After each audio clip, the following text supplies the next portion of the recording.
Good afternoon, everyone. Sorry to be a few minutes late. Sorry to start the briefing a little late. Let's get going. Matt? You don't want to give us a review of the turkey pardon?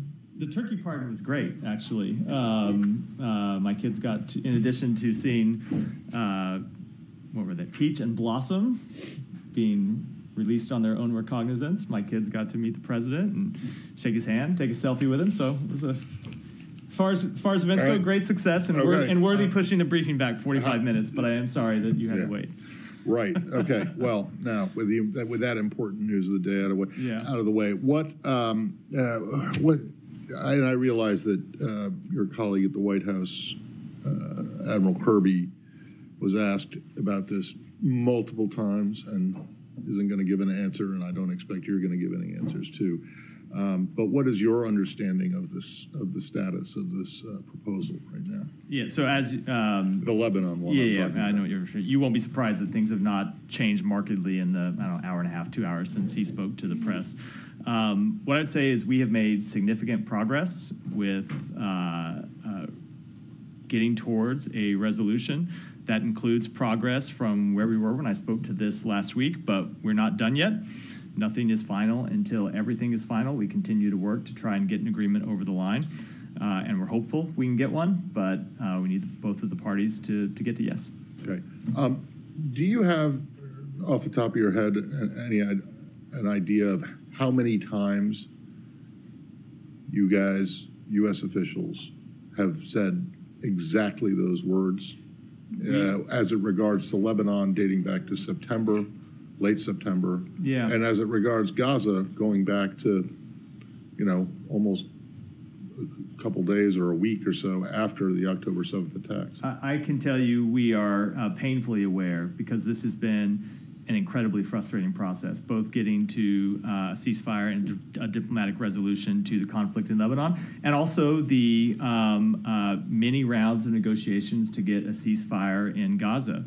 There are any number of stages where we have hoped that the parties would get to an agreement. And remember, that's what it requires in these cases. It's not the United States, but the parties to the agreement to say yes. There have been many times when we thought we were going to be getting to yes in both cases, and for various reasons, the parties didn't get there. That said, we believe we are close here, but that's why you heard me come out and say nothing's final until everything is final, because we know we don't have a deal until there's one that has been fully agreed to by both sides. So why do you think it is, and I'm not asking you to get inside their heads necessarily, but that there are people in this government who are running around on background repeatedly giving overly optimistic assessments of where things stand? Look, I am always reluctant to speak to the comments that people make on background, because there are any number of government officials with oftentimes with different assessments about the same situation. I will say, speaking to where I believe we are, I've said we're close because I do believe we're close, but that doesn't mean we're going to get there. We need the parties to say yes.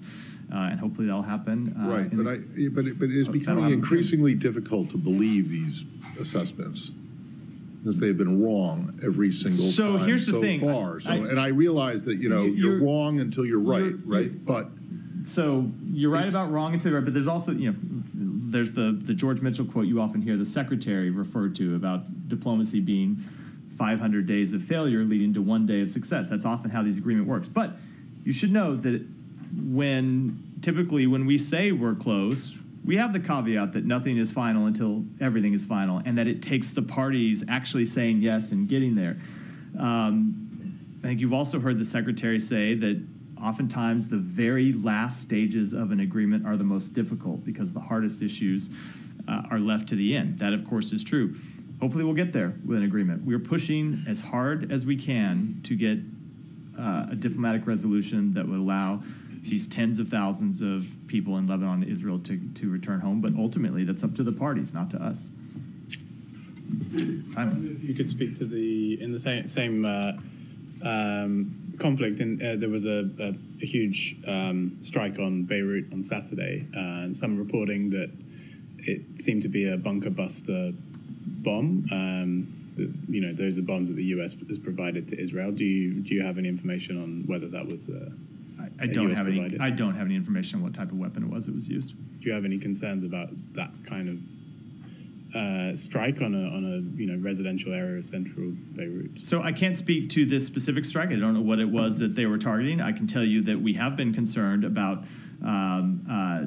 escalation in central Beirut, and when there were near daily attacks on Beirut, we made it clear to Israel that we had concerns about those, and we saw those attacks dial back. Now, there are still legitimate targets that Israel has the right to go after, but how they do so matters very much. But I will tell you, just broadly speaking, our concerns about the way that this conflict could continue to escalate is one of the reasons why we have pushed so hard to get a diplomatic resolution that would bring it to a close.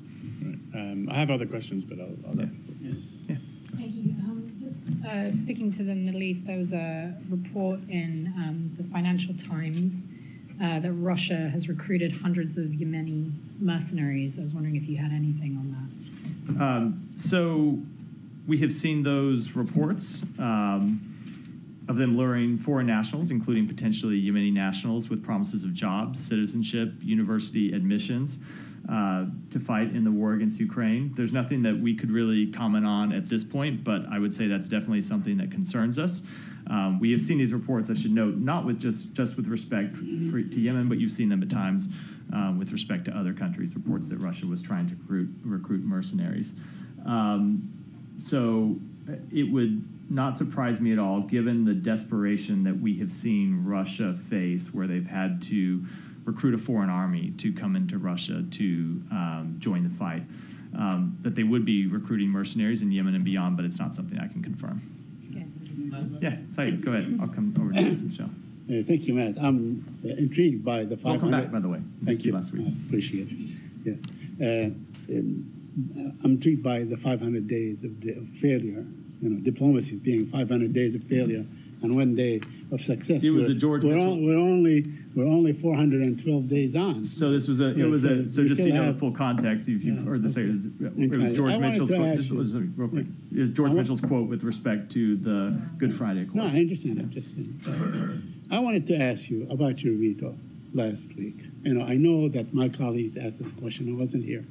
But I wanted to ask you, what is exactly the language that you would have inserted or added to agree? Sure. To agree on this. Could you share with us? So I did answer this question when Matt asked it to me last week and had a potential suggestion. I appreciate your indulgence in my colleague. I'm more than happy. But I will tell you, I went back after the briefing and looked at the exact language that we had proposed. I'm happy to share it with you because I do still, to this day, fail to understand why it is that other countries on the Council wouldn't agree to it. So one potential language would be demanding an immediate humanitarian ceasefire to include the release of all hostages. Mm-hmm. That's a proposal the United States put forward that was rejected by other members of the Council. Mm-hmm. Other would be to demand that the parties take immediate steps to end the war, including the unconditional release of all hostages and facilitating extended humanitarian pauses so aid reaches civilians in Gaza. That also was language that other members of the Council rejected. I don't understand why. I can't speak to them, but to me, this seems like unobjectionable language that calls for both an end to the war, a ceasefire, and the release of hostages.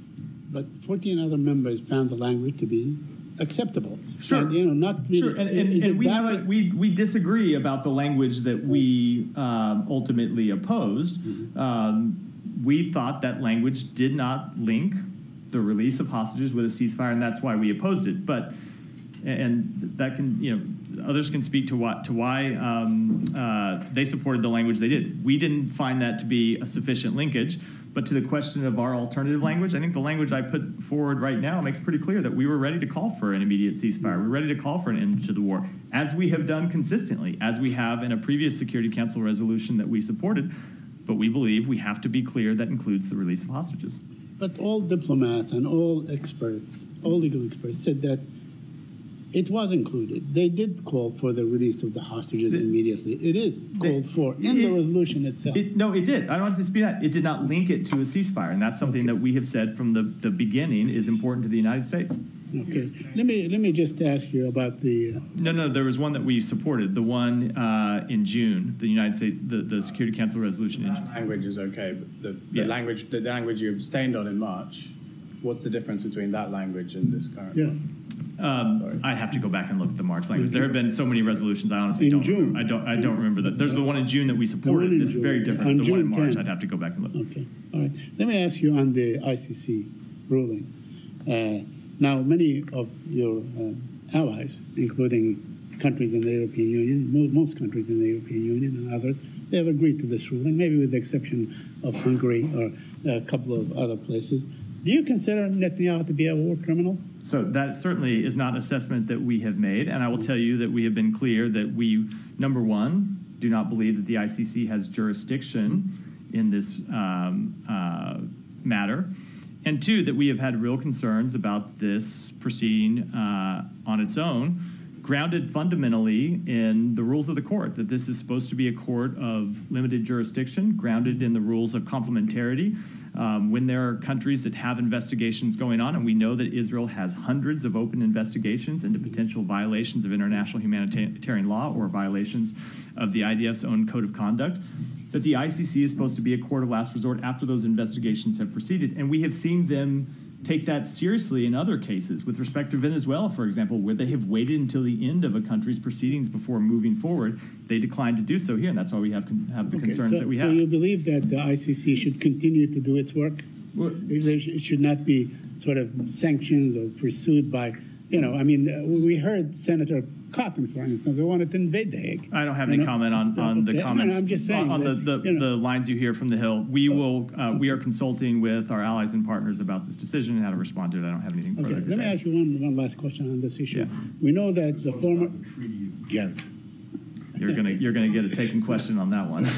Go ahead. The former Minister of Defense, Israeli Minister of Defense, will be coming to the United States soon, I guess. Is that just like a message saying your ruling does not apply? The former Minister of Defense? Yes, Mr. Gallant.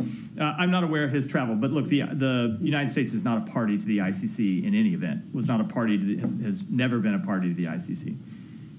Thank you. Michelle, I said come to next. Questions on Lebanon.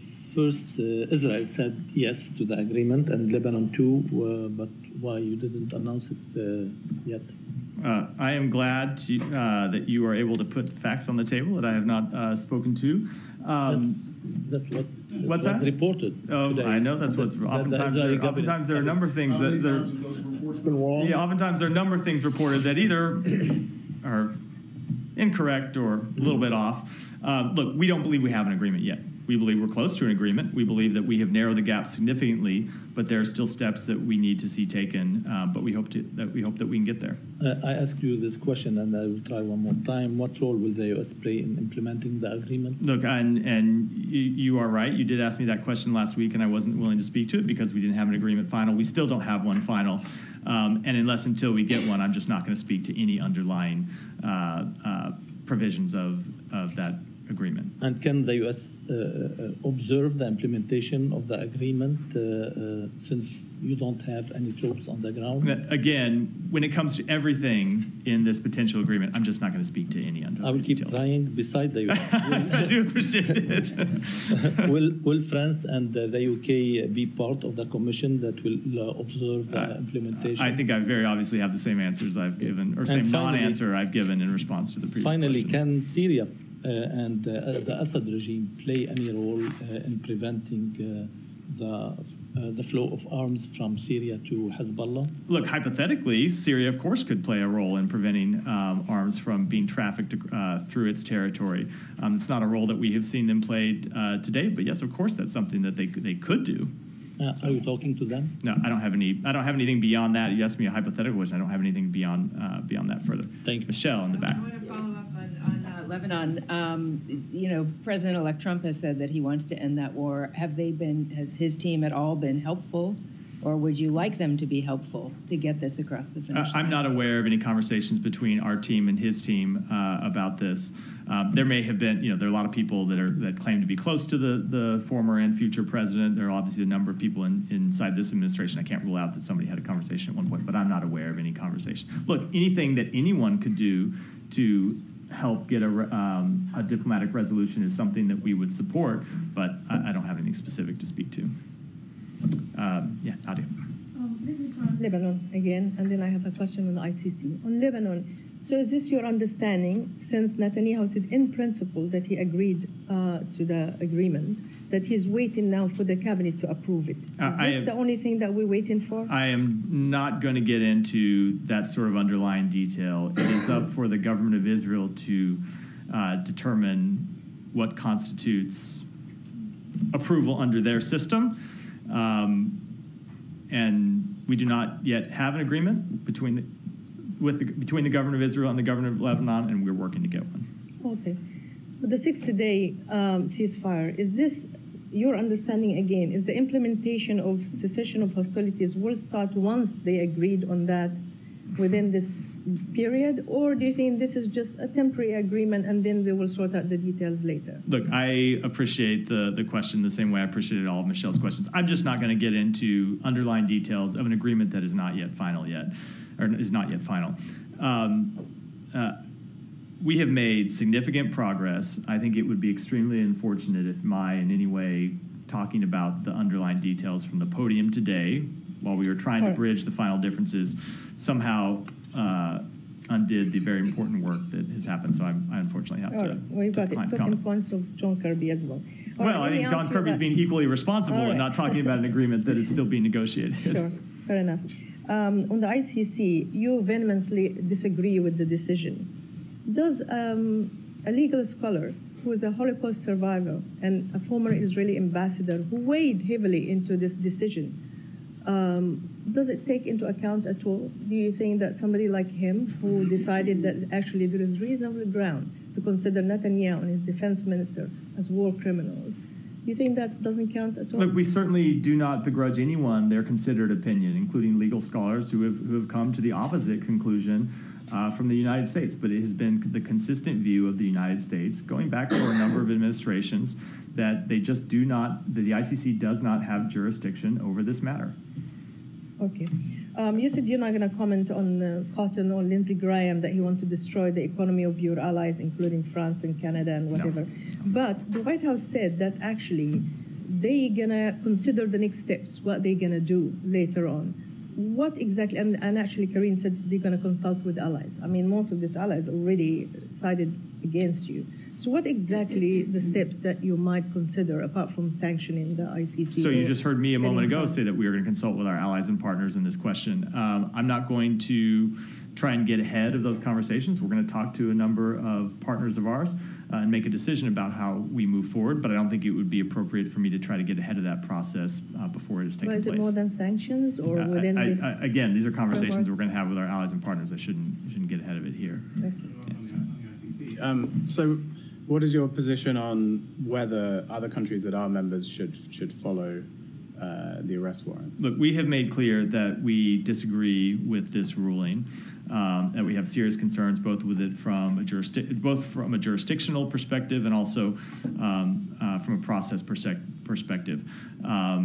Every other country has to make their own decisions under their law and their systems, how they're going to react to it. So when the secretary was, I think last year it was, where he was talking about the warrant for Vladimir Putin, said, this was in Senate, said any country that's party to the court has obligations and should fulfill those obligations. So should countries' obligations to international treaties be sort of selective in this way? No, every country has to make their decision. Every country has to make that decision for themselves. But I don't think there is any equivalence between the case that the ICC has brought against Russia and the case that it has brought against Israel. When you look at the difference between the two countries, Russia is not a democracy, does not have a functioning independent legal system, is not investigating violations of international humanitarian law by its soldiers. Israel is the opposite in all of those cases, a democracy with an independent court system that has hundreds of open cases into allegations against its soldiers. It is important that those processes be allowed to proceed. That is the principle of complementarity under which the ICC was founded. Now, when it comes to countries making the decision, they all have to make their own decisions, in the same way that the United States has. So one huge similarity between both Israel and Russia is that neither are members of the ICC, just like you. Yeah, also correct. Also correct. Okay, well, if they don't have jurisdiction over Israel, Why should they have jurisdiction over Ukraine Russia? is also not. So Ukraine is not a member. Ukraine is a sovereign state, however, that has granted its jurisdiction to another country. I think it might have been Poland, another country, and allowed that country to intervene for them, which is something that sovereign states can do.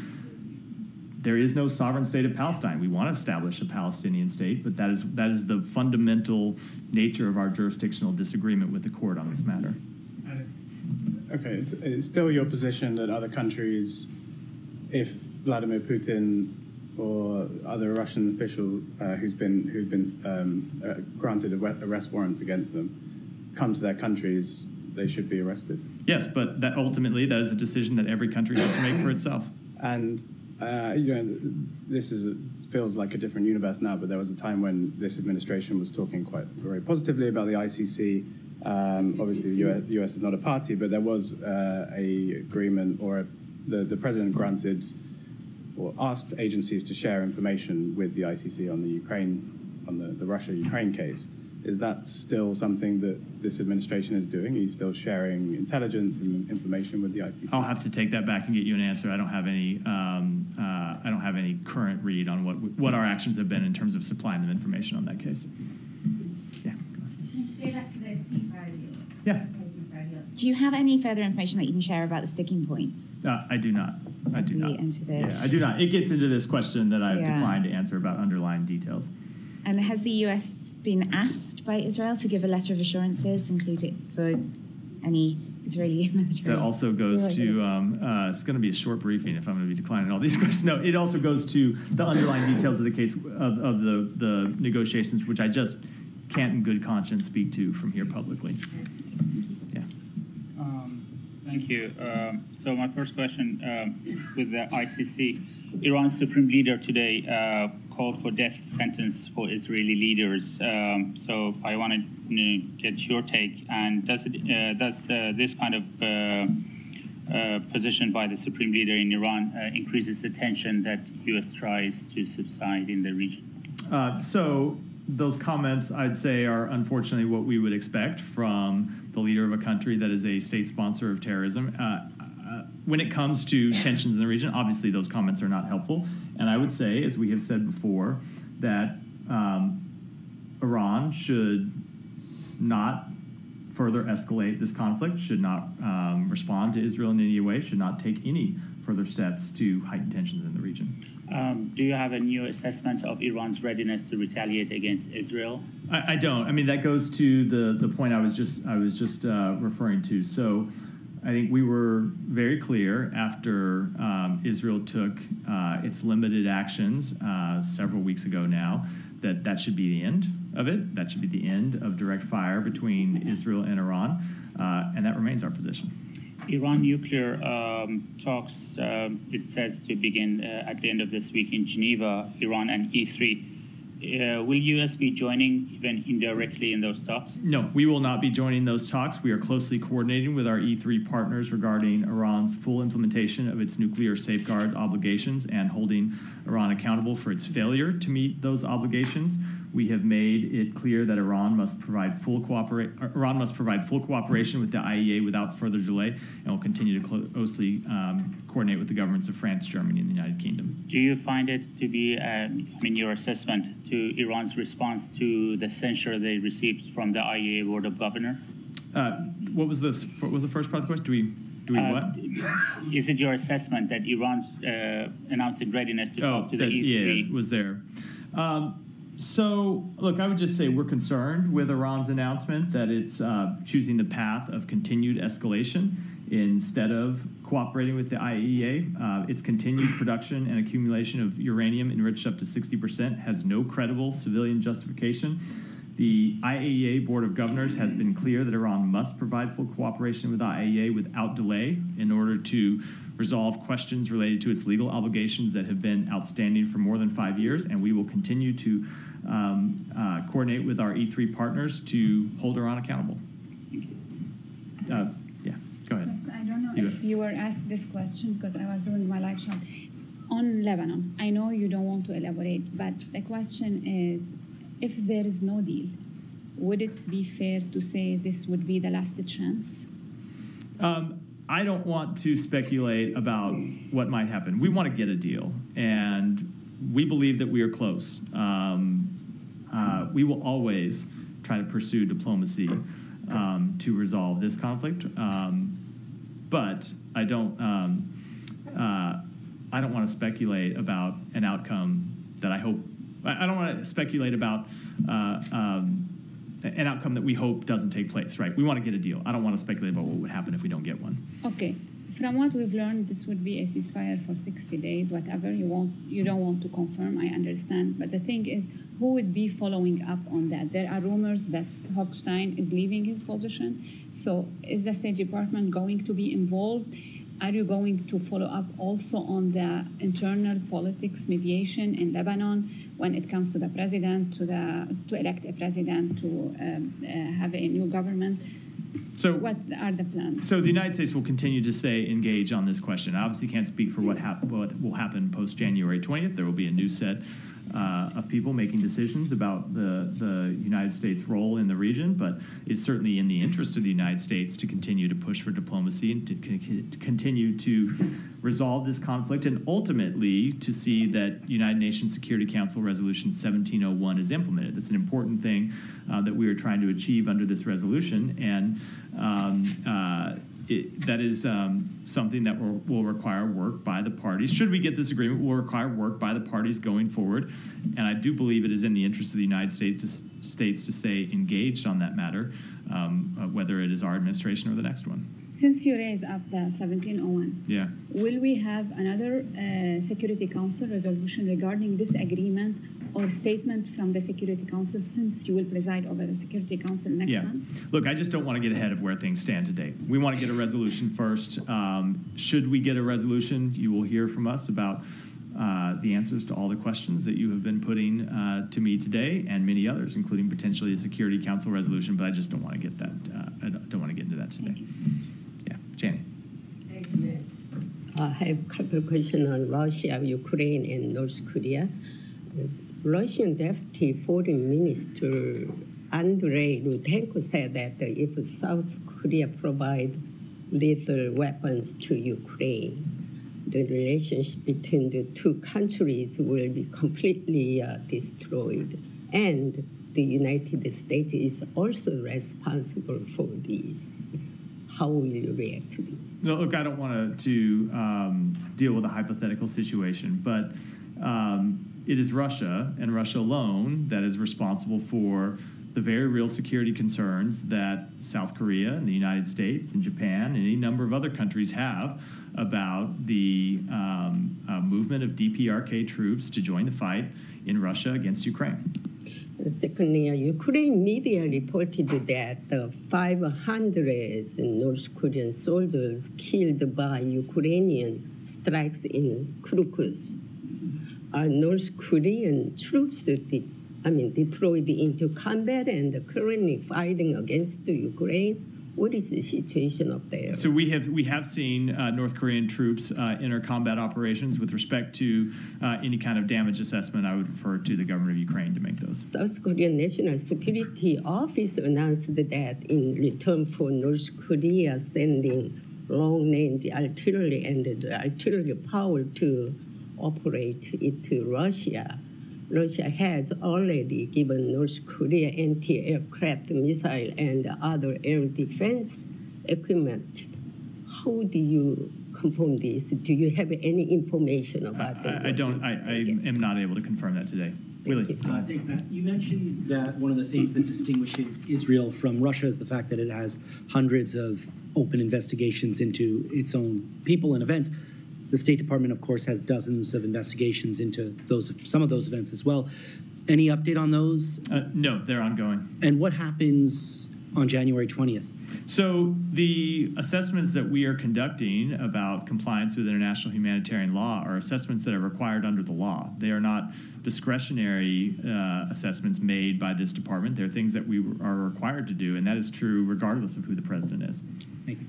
Yeah.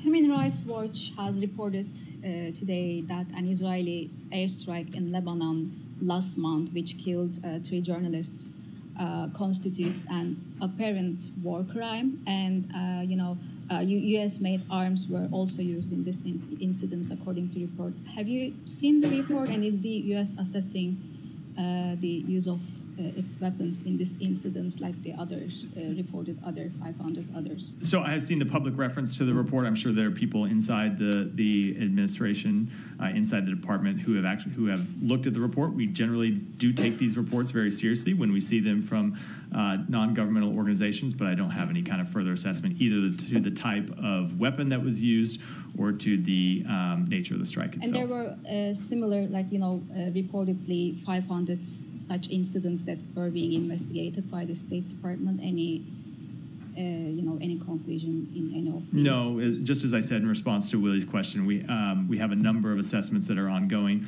I don't have any further status to update on those. Yeah, thank you, Matt. On the potential Israeli attack in Iraq, the Iraqi government this week, they went to Security Council, the Arab League, and also the Organization of Islamic Cooperation. And there are the Iraqi diplomats saying that they reach out to the U.S. Have they reached out to you, and what's your position on this? So we have had a number of conversations with the government of Iraq about this underlying question, as you know, because I've spoken to you about them a number of times from this podium, and that our position has been clear that the Iran-aligned militia groups inside Iraq risk destabilizing Iraq. They risk dragging the country into a regional war by conducting unsanctioned attacks both within Iraq and outside of Iraq's borders. And look, we have a strong security partnership with the government of Iraq, and we have warned them about the dangers posed by armed groups acting independently and against Iraq's interests, and we'll continue to do so. Yeah, this group is especially Kataib Hezbollah, the Islamic Resistance Group. They issued a statement, and they said that they keep continuing attacking Israel. So do you think that Israel has rights to defend themselves against these groups and attacking these groups inside Iraq? So every country has the right to defend itself against terrorist attacks. That's a true statement about every country in the world. But we have been trying through diplomatic engagements as well as through our deterrent activities to prevent an escalation of this conflict and to prevent other countries from being dragged into this conflict. And that, of course, includes Iraq.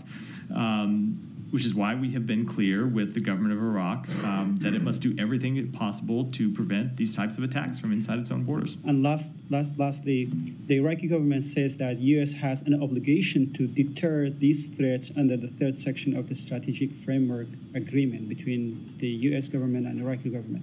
Do you think that you have this obligation to deter these threats on Iraq? I'm not going to speak to that publicly. We'll continue to discuss that with our Iraqi partners. Thank you. Thank you.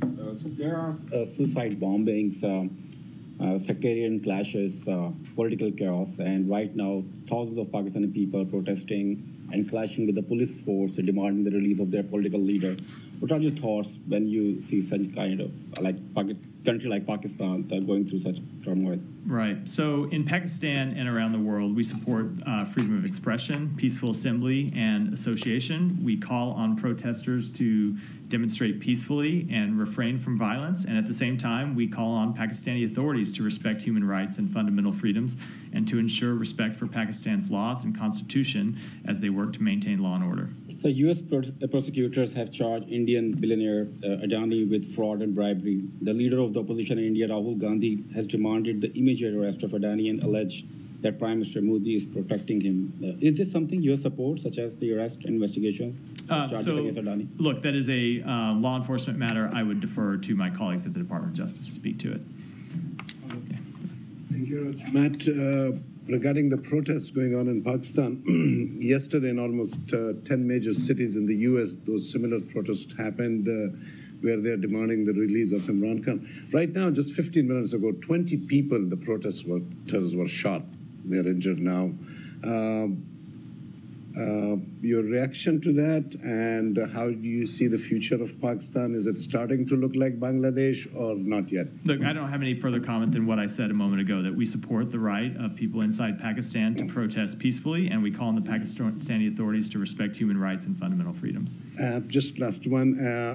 A lot of journalists, international journalists, and I want to include myself in it too, are a little concerned about how the upcoming administration is going to be treating the media. If there's anything you can at least tell them to boost them up, not to be too scared about the treatment, or no, there's nothing. Look, I think we have shown since day one of this administration the respect we have for the independent media. No, I'm sorry. I'm talking about the future, the next coming one to be very harsh and rude. Just let me give my answer. Yes, sir. We have shown since day one the respect that we have for the independent media. That's why we hold these briefings, because we believe it's important to come here and take questions. And I certainly believe that that is true and will continue to be true, that it's an important check on power for administrations of both parties, but I don't suspect that the incoming administration is necessarily going to look to me for advice on that question. Go ahead. Thank you, Ed. Mr. Kirby today very much seemed to confirm that Ukraine is allowed to use attackers in Russia. He said in and around Kursk, Oblast. So, given your previous reticence to clarify, I mean, can you clarify that it was a confirmation? No, I don't have anything further to say on that. Okay, so in light of the recent experimental IRBM strike in Dnipro, are you considering changing your approach? Or? No, we have not.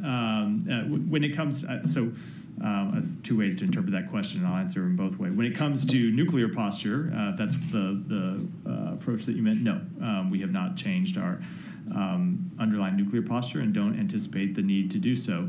When it comes to our overall approach with respect to Ukraine, no, we will continue to support Ukraine. We believe in their fight for their freedom. We believe in their fight against a country that has tried to change the borders of Ukraine by force, and we're going to continue to support them. And Le Monde reported today that there are discussions about between the French and the British about deploying troops to Ukraine. I take it you're not going to do it yourself, but do you have any reaction to that? No, I don't have any comment on that. Saeed, come back to you. On the settlers. You know, about the Israeli Defense Minister, Mr. Katz, decided to release the settlers that are in administrative detention. I mean, there are a handful. There are like thousands of Palestinians in administrative. Do you have any comment on that? Yeah, so we see the announcement that administrative detentions will no longer be applied to extremist Israeli settlers as a rolling back of one of the limited tools that was effectively being used by the Israeli government to rein in this illegal activity. As you know, Saeed, we are incredibly concerned about the increasing extremist violence in the West Bank, including assaults on civilians, forced displacement of Palestinian communities, and the willful destruction of homes and farms. We have called on the government of Israel repeatedly to take further actions to deter extremist settler violence and to hold those engaging in it accountable. And as you have seen with the actions that we have taken over the past year, we are also committed to continuing to take our own actions to hold people accountable. Have you spoken to the to Israeli officials on this issue? So the secretary has not spoken with Minister Katz since this announcement was made. I know that the Secretary of Defense had a call with him over the weekend, and when it comes to the substance of that call, I would defer to my colleagues at the Pentagon. Thank you. Yeah, really good.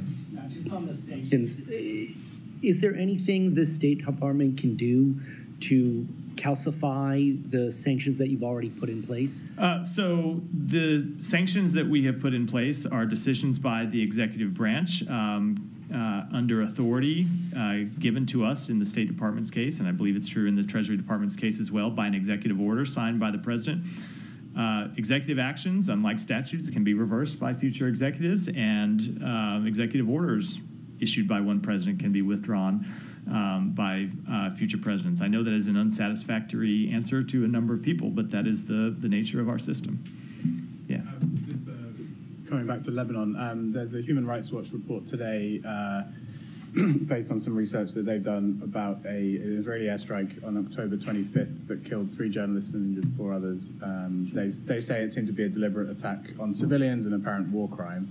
And found that it used a US-produced JDAM guidance kit. Is that something you've looked into? I think that's the same one I got asked about a moment ago when I said that I had seen the reports about it. I'm sure that there are people inside the department who have actually reviewed the underlying report itself that was issued by Human Rights Watch. We take all of these things very seriously and look at them, but I don't have any assessment about either the type of munition that was used or the underlying event itself. Yeah, on this incident, specifically on the attack against a journalist. Of course, yeah. Thank you. Of course. Thank you, Matt. The U.S. has an extradition with Turkey, and Hamas leaders are now in Turkey, according to Reuters report. When will the United States demand that Turkey extradite Hamas leaders responsible for the murder, rape, and kidnapping of Americans? And I have another question on the Palestinian So at a briefing last week, I was very clear that we do not believe that the leaders of Hamas, who are brutal terrorists responsible for the murder of individuals from all around the world, including United States citizens, we don't believe that they should be given safe haven anywhere in the world. Now, when it comes to specific extradition matters, that is a legal matter for the Department of Justice, not the Department of State. Since the U.S. government has made it clear that it opposes the Palestinian statute that provides a salary for life for anyone who murders a Jew, will the U.S. demand that the Palestinian Authority repeal that law? And will the U.S. sanction anyone who indeed provides a fee for someone who kills a Jew? We have made clear our concerns about that underlying policy, and I never preview sanctions activities from here. Yeah, go ahead. Thank you very much. Financial Times reported Russia is recruiting hundreds of young men, ensuring them good salaries and Russian citizenship to fight against Ukraine. You have some observation, or you are aware about that, or you have some input from your Saudi I think this counterparts? is the third time today I've gotten a question that I already answered already in the briefing. I did answer this earlier in the briefing, so I'll encourage you to check the transcript. I could give the same answer again, but I don't know if that's a good use of anyone's time. Okay. Amnesty International documented discrimination, violence, and you can say discrimination with the transgender people and people who don't have a dedicated gender. But we have someone here in the United States who is coming to take charge of White House and going for next president. He already said he is going to introduce some laws regarding that genders. So your ambassadors been very engaged all around the world with the rights of transgenders, LGBT. You have some concerns on that? Let me take the question and get back to you. Go ahead. Hello, I have two questions. First one related to journalists. Today, United Nations organization, they blamed Israel for putting Fadi al-Wahidi, a video journalist in Al Jazeera, put his life in risk because of lack of healthcare and medical supplies in northern of Gaza. And Israel is accused for killing over 170 journalists in the Gaza. Why we don't see any other journalists like from USA or like any other countries? It's like seems Israeli authority targeting Arab journalists, putting their life in risk, while we don't see any condemnment from you. Like you don't blame Israel for killing. Oh, you have heard us say any number of times that that we condemn the death of any journalists, that we don't want to see journalists killed in this conflict or any other, that we want to see journalists protected. Now, just to answer as a factual matter, I don't believe there are many at all Western journalists inside Gaza. So it is quite tragic that it is in most cases Palestinian journalists who are there documenting what is happening on the ground and bearing the very tragic toll of carrying out that important work. Okay, so do you urge Israel to add more medical support in northern Gaza for not just Fadi al-Wahidi, for many other people in northern of Gaza, like so far everyone now under the risk of losing their life? We do want to see increased medical care in Gaza, including in northern Gaza, and I would add food and water as well. Last question on ICC, USA, it seems against the consensus of most of countries when it comes to Palestinian rights. You were only country that used veto among 15 countries for ceasefire in Gaza. You among partners in NATO and the European Union, You were against ICC decision. You were against ICG decision. Like, you were against most of consensus in everything came to Palestinian rights. Why people should believe that you are a fair mediator between Palestine and Israel? Look at the work that we have done over the past months trying to get an end to the war in Gaza. Look at the work we have done with Egypt and Qatar trying to get a ceasefire resolution that would, hold on, just let me finish, that would stop the killing and stop the suffering. But I think the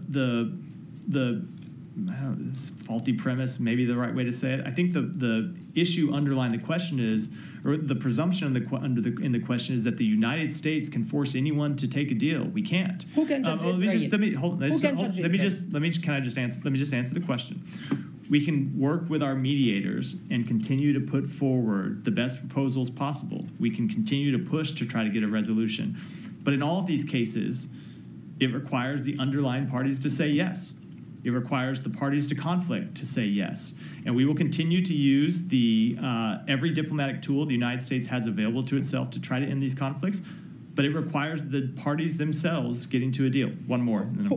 Who can judge Israel? Like which organization in the world can hold Israel accountable for any accusation, hundreds of accusations about journalists, about medical teams, about people, about 70% of who killed in Gaza are women and children. So everyone is able to make their own conclusions. Everyone is able to reach their own conclusions. Countries can make their own decisions. Countries can make can draw their own conclusions about what has happened and make their own policy choices about whether, for example, they are going to continue to work with Israel diplomatically. You have seen countries of the world do that. The ICC can make its own decisions. You have seen the ICC make its decisions. There are decisions that the United States disagrees with, but it did move forward on that decision. So everyone around the world has agency to make their own conclusion or to make their own decisions about the facts of these matters and pursue their own policy choices, and the United States will continue to do that, and of course other countries will as well. With that, wrap for it. You want to? Yeah. Have you heard anything that what happened? Any kind of a readout from the Quint meeting today in Italy on the day after plan for Gaza?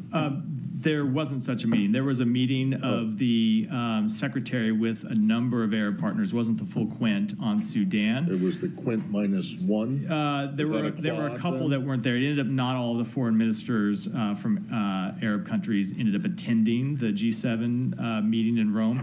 So we did have a meeting on Sudan that will have a readout coming out, not a full Quint because they weren't all there, but of it was the secretary with counterparts from Egypt, Saudi Arabia, and not the foreign minister from UAE, but another senior official from the UAE. And we'll have a readout coming out from that, but it was still going on when I walked out here. I haven't gotten an update yet. I'm sure that they talked about it on the margins of that meeting. I'm sure that the secretary talked about it in the meetings in the G7, but there wasn't a separate Quint meeting on day after. So thanks, everyone.